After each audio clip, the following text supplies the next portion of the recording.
Well, guys, I told you I wanted to do a Swayze-thon. Well, this is kind of the end of it, but Roadhouse from 1989.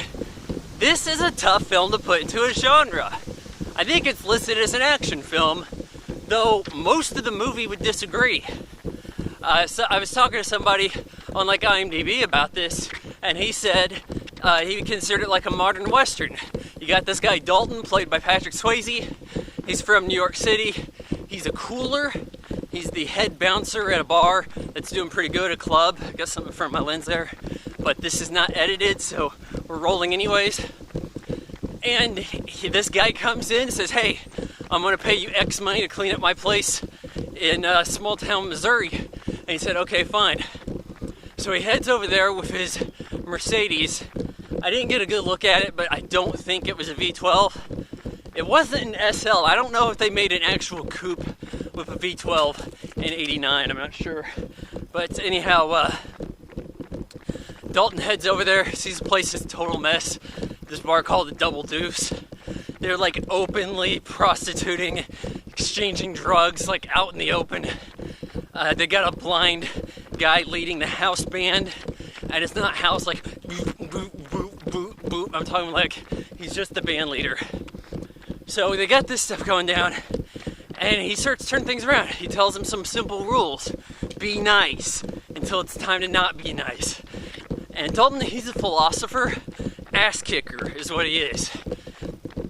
So he's turning this place around, but he slowly starts to realize that there's this guy in town who controls the liquor license.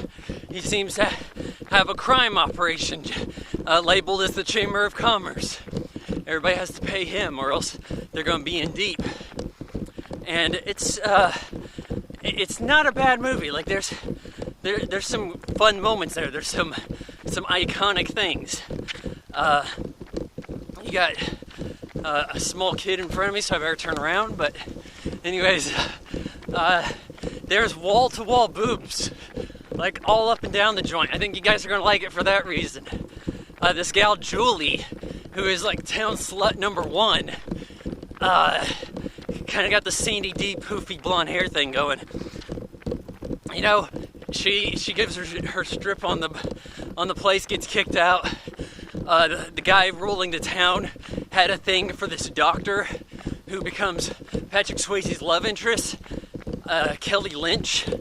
Her character is really hardly even a character. She doesn't even really strike you as a doctor. She's kind of there for someone for Swayze to bang.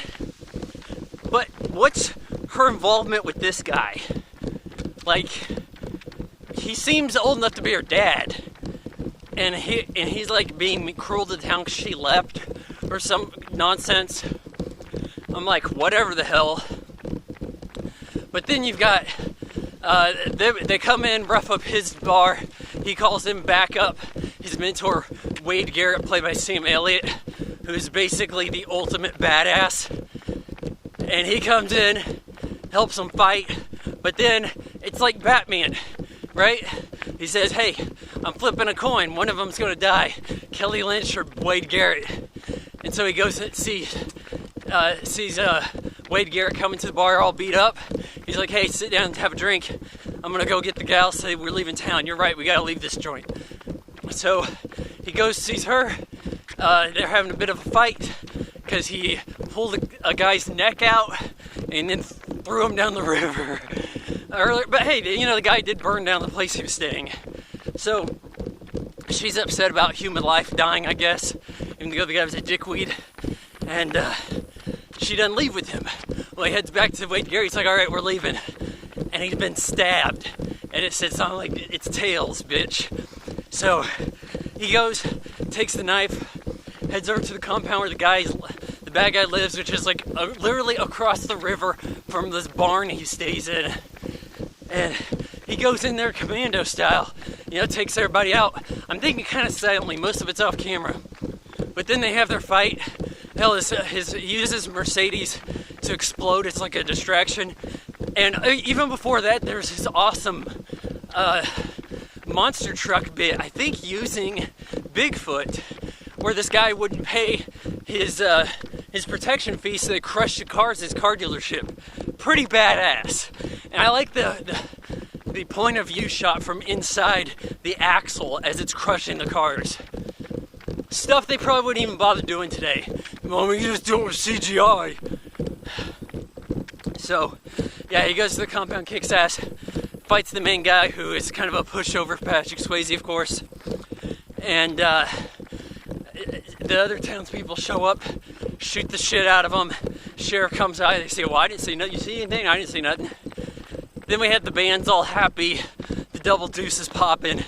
And then, bizarrely enough, and they seem to edit this out pretty well on the TV, you got Patrick Swayze and Kelly Lynch skinny dipping in the river, and there's like some guy sitting there too. Like, what the hell? I didn't think Miss Doctor was gonna be the skinny dipping type in public. But it's like, whatever the hell, I guess they had a happy ending. This movie, it has some cult-like status. It has a pretty good concept, really, that you see borrowed elsewhere. But, you know, maybe the action is more back-end. Like, there's really not enough gunplay for me to call it an action movie. Kind of reminds me of Return of the Dragon. If this was strictly martial arts, you would call it a martial arts film. But you have the guy trying to clean up the place, you know, people intimidating him.